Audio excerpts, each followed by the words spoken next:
मैं CS पटेल बृहन मुंबई महानगर पालिका वर्चुअल क्लास की ओर से आप सबका हार्दिक स्वागत करता हूं।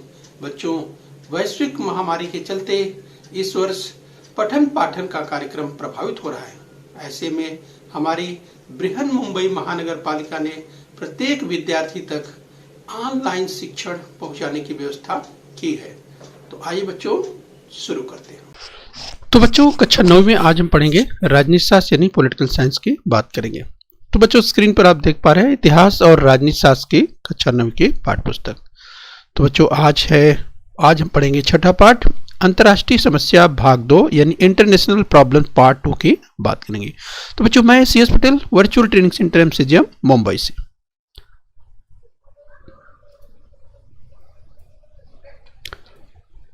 तो बच्चों, आज का पाठ है छठवां पाठ अंतर्राष्ट्रीय समस्या भाग 2 इंटरनेशनल प्रॉब्लम पार्ट 2 की बात करेंगे। तो बच्चों, इस अध्याय में अर्थात पार्ट 1 में हमने इसके पहले बच्चों अध्ययन किया हुआ है।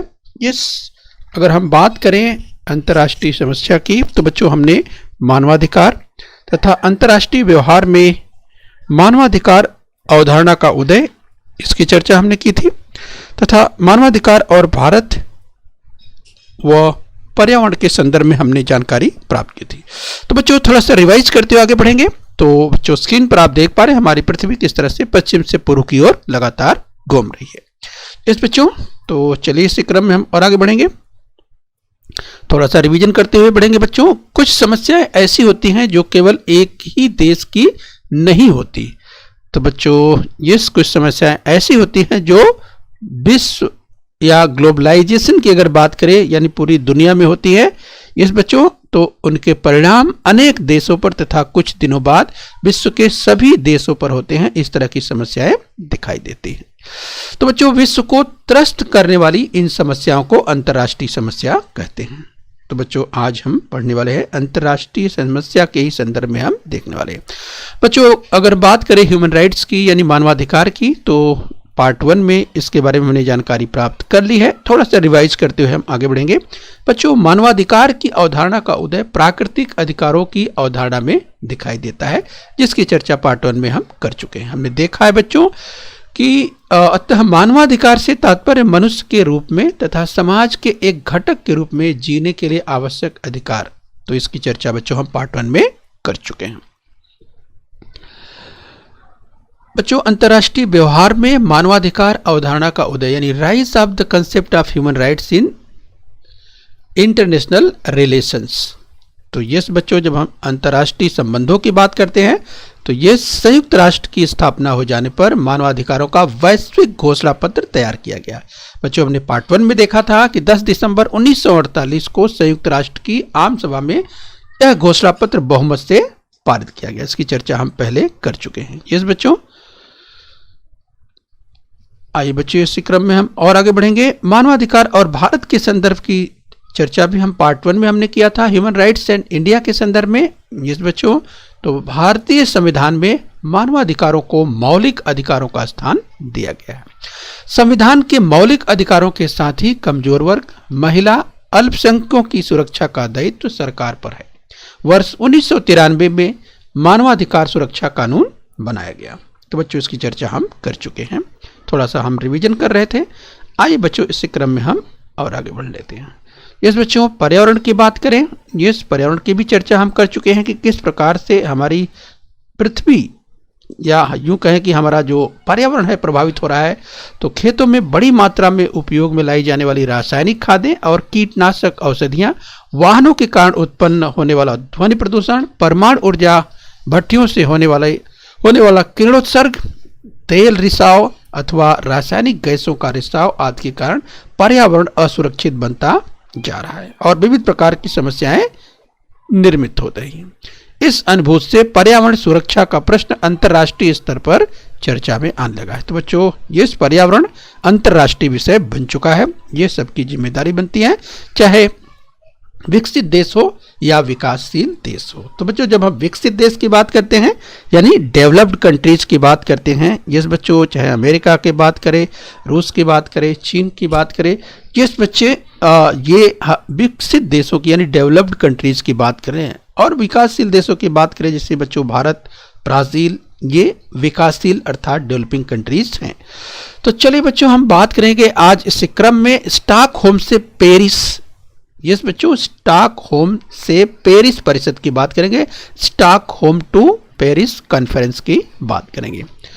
तो बच्चों स्क्रीन पर दाहिनी ओर आप देख पा रहे हैं, यस अगर स्टॉकहोम की बात करें तो जो यस रेड राउंड देख रहे हैं, सर्कल देख रहे हैं, ये स्टॉकहोम है, राइट, ध्यान रखिए बच्चों। और अगर पेरिस की बात करें तो यस आप देख पा रहे हैं पेरिस, तो यस बच्चों ये आपको ध्यान रखना है। तो स्टॉकहोम से पेरिस परिषद, स्टॉकहोम टू पेरिस कॉन्फ्रेंस की बात करेंगे।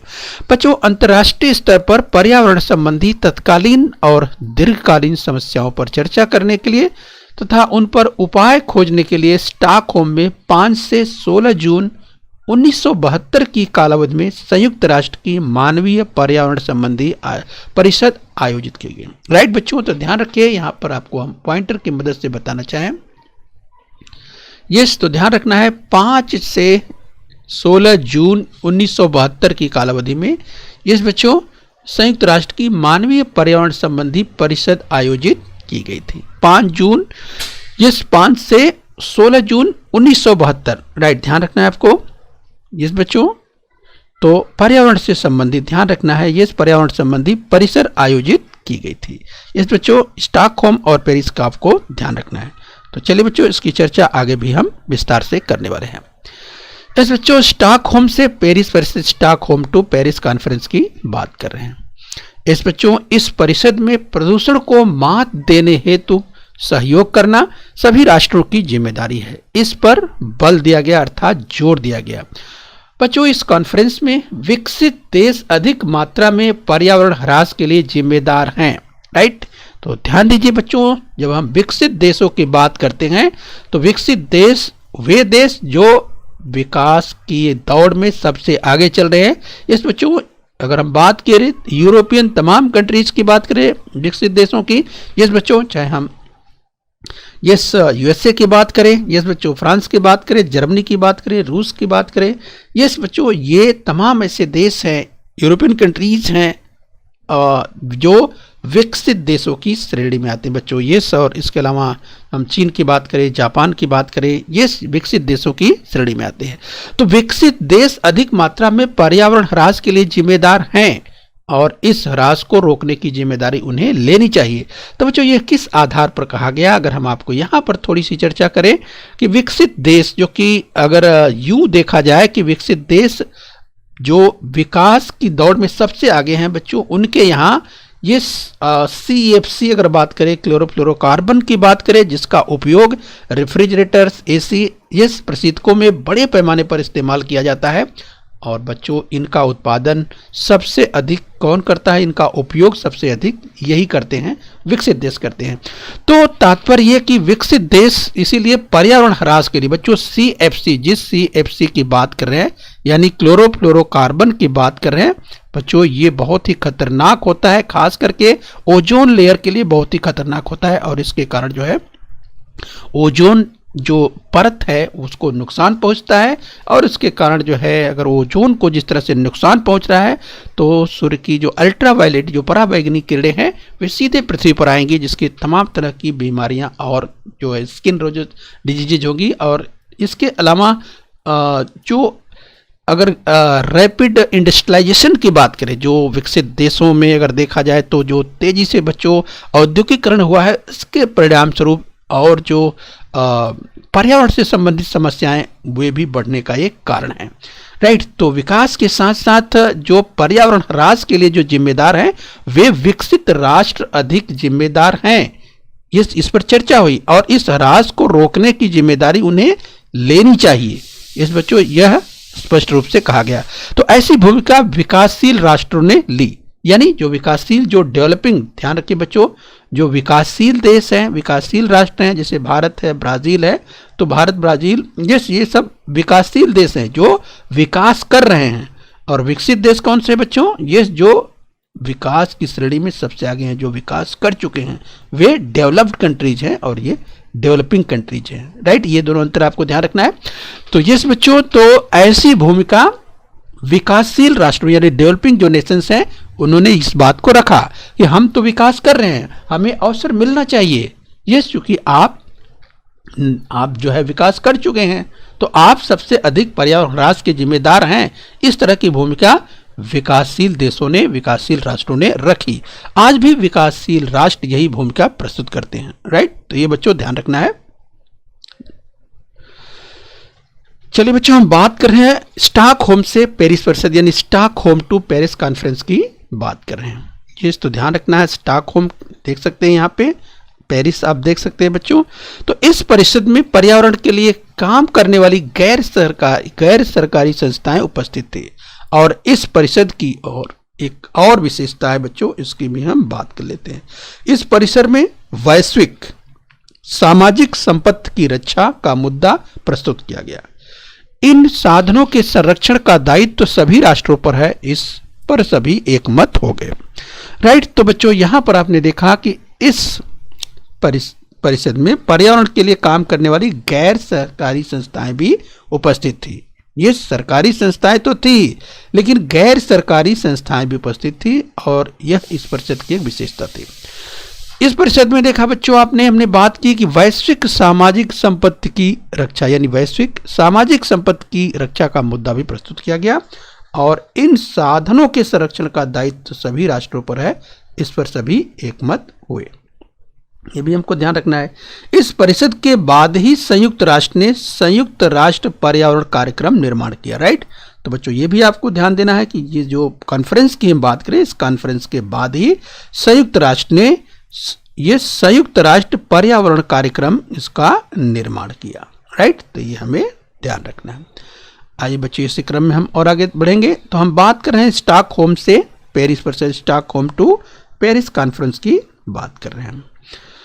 तो बच्चों इस परिषद के बाद अनेक अंतर्राष्ट्रीय पर्यावरण संबंधी समझौते हुए। तो बच्चों जिस तरह से पर्यावरण का ह्रास हो रहा था बड़े पैमाने पर, आप देख सकते हैं बच्चों किस तरीके से पर्यावरण की क्षति हो रही थी। यस बच्चों, तो इस परिषद के बाद अनेक अंतर्राष्ट्रीय पर्यावरण संबंधी समझौते हुए। पर्यावरण संरक्षण संबंधी नियम तैयार किए गए। अंतर्राष्ट्रीय और राष्ट्रीय स्तर पर पर्यावरण संबंधी आंदोलन बड़ी मात्रा में शुरू हो गए और पर्यावरण संबंधी अंतर्राष्ट्रीय परिषद में निर्णय प्रक्रिया में गैर सरकारी संगठनों का सहभाग बढ़ गया, राइट। तो किस तरह से बच्चों अब अंतर्राष्ट्रीय स्तर पर तथा ये बड़े पैमाने पर अब पर्यावरण को महत्व अधिक दिया जाने लगा। राष्ट्रीय स्तर पर पर्यावरण संबंधी आंदोलन भी बड़ी मात्रा में शुरू हो गए। देखिए बच्चों यहाँ पर आप देख सकते हैं कि किस तरह से पृथ्वी को बचाने की बात की जा रही है। सेव अर्थ, ये सेव आवर अर्थ यानी अपनी पृथ्वी को बचाया जाए, जरूरी है। क्योंकि देखिए अगर वृक्ष लगाएंगे यानी पेड़ पौधों को बढ़ाएंगे, ये बच्चों तो पेड़ पौधे हमारे मित्र हैं, हमें उनसे फायदा होता है। तो ये पौधों को लगाकर उनका संरक्षण करना और जब तक वे मजबूत हो जाते हैं, बड़े हो जाते हैं, ये तो उनकी देखरेख तब तक करते रहना चाहिए। तो इस तरह से पौधों को लगाकर उनका संरक्षण करना ये भी जरूरी है। तो इस तरह से जिस पर्यावरण संबंधी अंतर्राष्ट्रीय परिषद में जो निर्णय प्रक्रिया की हमने बात की, इसमें गैर सरकारी संगठनों का भी सहभाग बढ़ा, ये हमने देखा। आइए बच्चों इसी क्रम में हम और आगे बढ़ते हैं। तो इस बच्चों हम अध्ययन कर रहे हैं आज स्टॉकहोम से पेरिस परिषद की बात कर रहे हैं, स्टॉकहोम टू पेरिस कॉन्फ्रेंस की बात कर रहे हैं। तो बच्चों इसका अगला चरण अर्थात वर्ष 1992 में रियो में हुई पर्यावरण परिषद थी, राइट। ध्यान रखिए बच्चों बहुत ही महत्वपूर्ण एक कॉन्फ्रेंस हुई थी ये 1992 में। यस बच्चों, तो यस भारत की ओर से भी, यस अगर हम बात करें तो भारत की ओर से भी प्रतिनिधित्व किया गया था। तो 1992 में जो रियो बच्चों कहाँ है, बहुत ही प्रसिद्ध शहर है रियो। तो ये देख सकते हैं बच्चों बहुत ही प्रसिद्ध शहर है रियो डी जेनेरो। अब देखिए बच्चों ब्राजील का, इस बच्चों ब्राजील भी एक विकासशील देश है बच्चों और बहुत ही चर्चित शहर है रियो डी जेनेरो। यस बच्चों रियो डी जेनेरो बहुत ही चर्चित शहर है। यस बच्चों, इसे आप आसानी से पहचान सकते हैं। यस बच्चों, ये प्रतिमा आप देख सकते हैं और एक खूबसूरत शहर आप पहचान सकते हैं। ये रियो शहर है बच्चों, पूरा नाम इसका रियो डी जेनेरो। तो 1992 में रियो में हुई पर्यावरण परिषद, यस बच्चों यहाँ पर हुई थी, 1992 में हुई थी ये कॉन्फ्रेंस की बात करें, एनवायरमेंट कॉन्फ्रेंस हुई थी। यस बच्चों, इस परिषद में स्थायी विकास इस अवधारणा पर बल दिया गया था। और बच्चों, जैविक विविधता, हरित गृह वायु के कारण वातावरण में होने वाला परिवर्तन, इस बच्चों ग्रीन हाउस इफेक्ट जिसे कहा जाता है, ध्यान रखिए, तथा जंगल की रक्षा आदि विषयों पर विविध समझौते किए गए। राइट, तो इसके बाद यानी रियो डी जेनेरो में जो बच्चों कॉन्फ्रेंस हुई थी, इस पर्यावरण से संबंधित जो परिषद हुई थी, उसमें तमाम निर्णय लिए गए इस विश्व स्तर पर, जिसमें चाहे हम जैविक विविधता की बात करें, ग्रीन हाउस इफेक्ट की बात करें, इसके साथ साथ जंगलों की रक्षा आदि विषयों पर विविध जो एग्रीमेंट यानी समझौते हुए। बच्चों, ये समझौते जो है वे अगर हम बात करें विश्व स्तर पर, राइट, जो कि बच्चों जो रियो में इस पर्यावरण परिषद हुई थी 1992 में, यस बच्चों वो बड़े पैमाने पर हुई थी। तो ये आपको ध्यान रखना है, यस कि 1992 में जो रियो में पर्यावरण परिषद हुई थी उसे आपको ध्यान रखना है। आज बच्चों इसी संदर्भ में और आगे बढ़ लेते हैं। यस बच्चों, हम अध्ययन कर रहे हैं स्टॉकहोम से पेरिस परिषद की बात करें, स्टॉकहोम टू पेरिस कॉन्फ्रेंस की बात कर रहे हैं। यस बच्चों, वर्ष 1997 में यानी 1997 में क्वेटा में आयोजित परिषद में विकसित देशों को जलवायु परिवर्तन रोकने के लिए मापदंड निर्धारित कर दिए गए। यस बच्चों, जिस दृष्टिकोण से अगर देखा जाए कि तेजी से पूरे विश्व में जो क्लाइमेटिक कंडीशंस यानी जो जलवायु में परिवर्तन तेजी से हो रहा था, यस उसके लिए 1997 में जो क्वेटा में बच्चों कॉन्फ्रेंस हुई थी, विकसित देशों को जलवायु परिवर्तन रोकने के लिए जो तेजी से परिवर्तन उसके लिए मापदंड निर्धारित कर दिए गए। और बच्चों यह मापदंड 15 वर्षों तक जारी रहा, ये आपको ध्यान रखना है। उसके बाद नवंबर 2015 में पेरिस में जलवायु परिवर्तन विषय पर इस परिषद आयोजित की गई। राइट, ध्यान रखिए बच्चों, उसके बाद नवंबर 2015 में पेरिस में कॉन्फ्रेंस हुई थी, जलवायु परिवर्तन को जो क्लाइमेटिक चेंजेस थे उसको लेकर के उस विषय पर इस परिषद आयोजित की गई, कॉन्फ्रेंस आयोजित की गई थी पेरिस में। इस बच्चों ये आपको ध्यान रखना है। आज बच्चों इसी क्रम में हम और आगे बढ़ते हैं। स्टॉकहोम से पेरिस परिषद की हम बात करें बच्चों, स्टॉकहोम टू पेरिस कॉन्फ्रेंस की बात हो रही है। बच्चों, इस परिषद में सभी राष्ट्र जलवायु परिवर्तन रोकने के लिए तथा तापमान वृद्धि रोकने के लिए आपसी सहयोग के साथ प्रयत्न करें तथा विकासशील देशों को उनके लिए आवश्यक तकनीकी ज्ञान प्राप्त करने में विकसित राष्ट्र सहायता करें, इस तरह का आह्वान किया गया। यानी बच्चों किस तरह से जो विश्व का तापमान जिस तरह से बढ़ता चला जा रहा है वो कितना खतरनाक हो सकता है, ये समझ सकते हैं कि अगर उसे रोका नहीं गया तो निश्चित रूप से बहुत भयावह स्थिति होगी। अगर विश्व में तापमान इस तरह से बढ़ता रहा तो स्थिति इस पृथ्वी की बहुत ही खतरनाक स्थिति होगी। इसके लिए ये जो सभी राष्ट्र जलवायु परिवर्तन को रोकने के लिए जो तापमान में वृद्धि हो रही है उसके लिए आपसी सहयोग के साथ प्रयास करना है तथा विकासशील देशों को उनके लिए जो आवश्यक तकनीकी ज्ञान प्राप्त करने में विकसित राष्ट्र मदद कर सकते हैं, उन्हें मदद करनी चाहिए, इस तरह का आह्वान किया गया। आइए बच्चों इस क्रम में हम और आगे बढ़ लेते हैं। तो यस बच्चों हम बात करेंगे आतंकवाद की यानी टेररिज्म की बात करेंगे। यस बच्चों, टेररिज्म की अगर बात करें आतंकवाद की तो वर्तमान में एक बड़ी समस्या आतंकवाद की है। विश्व के अनेक राष्ट्रों को इस समस्या से सामना करना पड़ रहा है। तो बच्चों अगर आतंकवाद की बात करें तो आतंकवाद जो है एक बड़ी समस्या है और ये समस्या बढ़ती चली जा रही है। बच्चों ये समस्या अब एक राष्ट्रगत नहीं रह गई बल्कि ये अंतर्राष्ट्रीय स्तर तक पहुंच गई। तो विश्व के अनेक राष्ट्रों को इस समस्या का सामना करना पड़ रहा है। विश्व का कोई भी राष्ट्र केवल अपने बल पर आतंकवाद का सामना करने में असमर्थ है। इस बच्चों चूंकि जो टेररिज्म है जिसकी हम बात कर रहे हैं, आतंकवाद की बात कर रहे हैं, इस बच्चों आतंकवाद पूरी दुनिया में फैल चुका है। तो ये ध्यान रखना है। इसीलिए आतंकवाद यह वैश्विक समस्या मानी जाती है। ये हमें ध्यान रखना है। तो आतंकवाद से क्या तात्पर्य है, अगर हम ये देखना चाहें, राइट, तो बच्चों अगर हम आतंकवाद की बात कर रहे हैं, यस, तो राजनीतिक उद्देश्य साधने के लिए सर्वसामान्य और निरपराध नागरिक व्यवस्था के विरुद्ध हिंसा का उपयोग करना अथवा वैसे धमकी देना और उसके अनुसार समाज में डर और आतंक फैलाना ही आतंकवाद कहलाता है।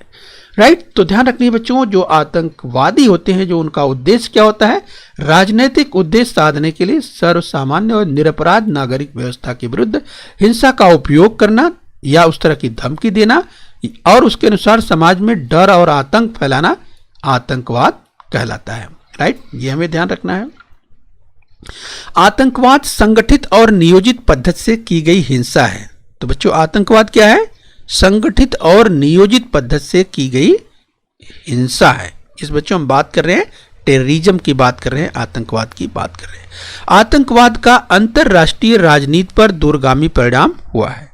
इस बच्चों आतंकवाद का अंतरराष्ट्रीय राजनीति पर दूरगामी परिणाम हुआ है। तो हम बात कर रहे हैं आतंकवाद की, आइए इस क्रम में हम और आगे देखेंगे, टेररिज्म की बात कर रहे हैं। तो बच्चों विगत 2 दशकों में, यानी बच्चों पिछले 2 दशक अर्थात 20 सालों की बात करें, पिछले 2 दशकों में विविध राष्ट्रों में आतंकवादी संघर्ष तीव्र गति से बढ़ता गया है। आतंकवादी संघर्ष पारंपरिक युद्ध की अपेक्षा यस बच्चों अलग होता है।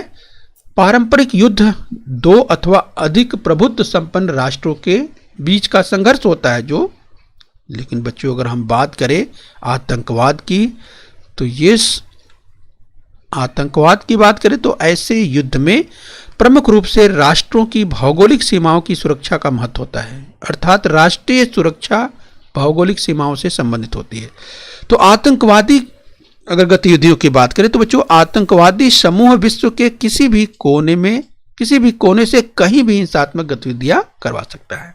तो राइट, तो ध्यान रखना है बच्चों, हम बात कर रहे हैं यस आतंकवादी गतिविधियों को रोकने की जरूरत है और ये पूरे विश्व में सबकी जिम्मेदारी बनती है कि सभी लोग आतंकवादी घटनाओं को किस तरह से रोकने में मदद कर सकते हैं।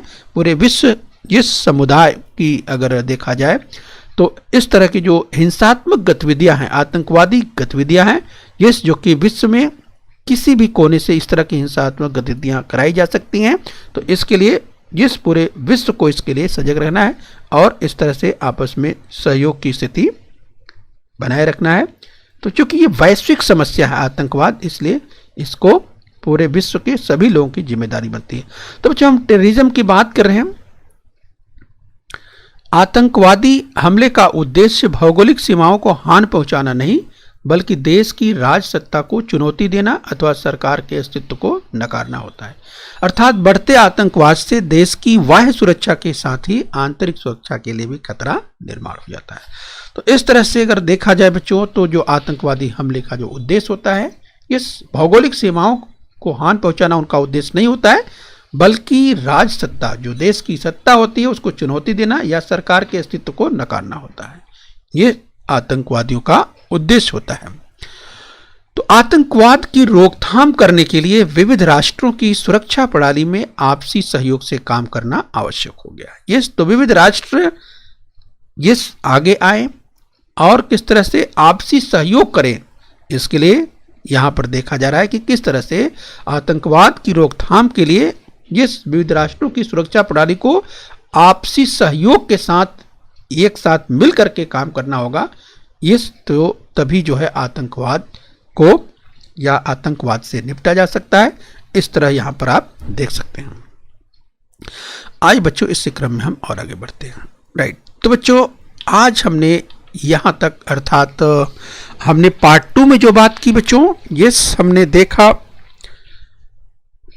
स्टॉकहोम से पेरिस परिषद तक की हमने बात की और बच्चों हमने आतंकवाद के संदर्भ में इस पार्ट 2 में अध्ययन किया। तो बच्चों पार्ट 3 में यानी पार्ट जो तीसरा हम देखेंगे उसमें हम शरणार्थियों की समस्या और बच्चों शरणार्थी अर्थात जो रिफ्यूजी की अगर हम बात करें तो शरणार्थियों की समस्या एक बड़ी समस्या है बच्चों। यस, ये भी एक अंतर्राष्ट्रीय समस्या है। इसके बारे में विस्तार से हम देखने वाले हैं पार्ट 3 का वीडियो बच्चों। यस, इसका जो भाग 3 आएगा तो उसमें हम विस्तार से देखेंगे, शरणार्थियों की जो समस्या है वो विस्तार से देखने वाले हैं। तो चलिए बच्चों, पार्ट 2 का अध्ययन तो हमने कर लिया, आइए थोड़ा अभ्यास कर लेते हैं। तो चलिए बच्चों, स्क्रीन पर ध्यान से देखिए, कथन है और आपको पहचानना है कि यह कथन सत्य है अथवा असत्य। अंतर्राष्ट्रीय स्तर पर पर्यावरण संबंधी तत्कालीन और दीर्घकालीन समस्याओं पर चर्चा करने के लिए तथा उन पर उपाय खोजने के लिए स्टॉकहोम में 5 से 16 जून 1927 की कालावधि में संयुक्त राष्ट्र की मानवीय पर्यावरण संबंधी परिषद आयोजित की गई। तो क्या यह कथन सत्य है? याद कीजिए बच्चों, यह कहा जा रहा है स्टॉकहोम में 5 से 16 जून 1927 की कालावधि। याद कीजिए, क्या यह कथन सत्य है? ध्यान से देखिए, स्टॉकहोम में 5 से 16 जून 1927 की कालावधि में संयुक्त राष्ट्र की मानवीय पर्यावरण संबंधी परिषद आयोजित की गई। तो क्या यह कथन सत्य है? तो बच्चों आपको याद आ गया होगा, यस। तो चलिए अपना उत्तर टैली कीजिए। यस बच्चों, ये कथन असत्य है। यस बच्चों, ये कथन असत्य है। तो बच्चों अगर कथन असत्य है तो उसे सत्य करके यानी सुधार करके लिखना है। तो बच्चों याद कीजिए, 5 से 16 जून 1927 लिखा हुआ, तो क्या ये सही है? आपको याद आ गया होगा, 1927 लिखा हुआ है। तो बच्चों 1927 तो है नहीं, आपको याद आ गया होगा, राइट। तो क्या है बच्चों? यस, याद कीजिए 1972। यस बच्चों, 5 से 16 जून 1972 की कालावधि की हमने चर्चा की थी, राइट। तो इस तरह से बच्चों यस, अंतर्राष्ट्रीय स्तर पर पर्यावरण संबंधी तत्कालीन और दीर्घकालीन समस्याओं पर चर्चा करने के लिए उन पर उपाय खोजने के लिए स्टॉकहोम में 5 से 16 जून 1972 की कालावधि में संयुक्त राष्ट्र की मानवीय पर्यावरण संबंधी परिषद आयोजित की गई। इस बच्चों तो आप ध्यान से देखिए बच्चों, आप देख करके समझ सकते हैं कि इसमें यस जो असत्य है भाग है, यस 1927 लिखा हुआ है, जिसे आपको सत्य करके लिखना है। तो आप लिख देंगे 1972, तो 1927 में नहीं बल्कि 1972। इस बच्चों तो इस तरह से जो असत्य है उसे आपको सत्य करके लिखना है। ठीक है बच्चों, चलिए आगे और अभ्यास कर लेते हैं। तो चलिए कथन और देखिए, स्टॉकहोम से पेरिस परिषद के बाद ही संयुक्त राष्ट्र ने संयुक्त राष्ट्र पर्यावरण कार्यक्रम निर्माण किया। तो क्या यह कथन सत्य है? याद कीजिए बच्चों, स्टॉकहोम से पेरिस परिषद के बाद ही संयुक्त राष्ट्र ने संयुक्त राष्ट्र पर्यावरण कार्यक्रम निर्माण किया। तो बच्चों आपको याद आ गया होगा, यह कथन बिल्कुल सत्य है। आइए आगे बढ़ेंगे, एक कथन और देखिए। वर्ष 1997 में क्वेटा में आयोजित परिषद में विकसित देशों को जलवायु परिवर्तन रोकने के लिए मापदंड निर्धारित कर दिए गए। तो क्या यह कथन सत्य है?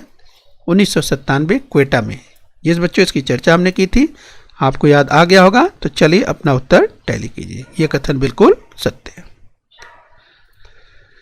चलिए बच्चों लास्ट में कथन और देख लेते हैं, ध्यान से देखिए। राजनीतिक उद्देश्य साधने के लिए सर्वसामान्य और निरपराध नागरिक व्यवस्था के विरुद्ध हिंसा का उपयोग करना अथवा वैसे धमकी देना और उसके अनुसार समाज में डर और आतंक फैलाना ही आतंकवाद कहलाता है। तो बच्चों याद कीजिए, क्या यह कथन सत्य है? इसकी भी हमने चर्चा की थी। तो चलिए आपको याद आ गया होगा, तो टैली कर लीजिए। इस बच्चों ये भी कथन बिल्कुल सत्य है। ओके बच्चों, तो हम उम्मीद करते हैं बच्चों इस भाग 2 को यानी आपने अच्छी तरह से समझ लिया है। इस बच्चों तो बच्चों बृहन मुंबई महानगर पालिका के इस चैनल को आपको सब्सक्राइब कर लेना है और बच्चों अपने स्वास्थ्य का ध्यान रखना है। ओके बच्चों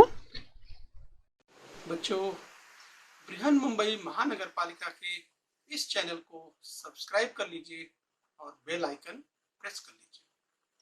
तो बच्चों हम उम्मीद करते हैं यहाँ तक आपने समझ लिया है। आगे फिर मिलेंगे, आज के लिए इतना ही। Thank you very much.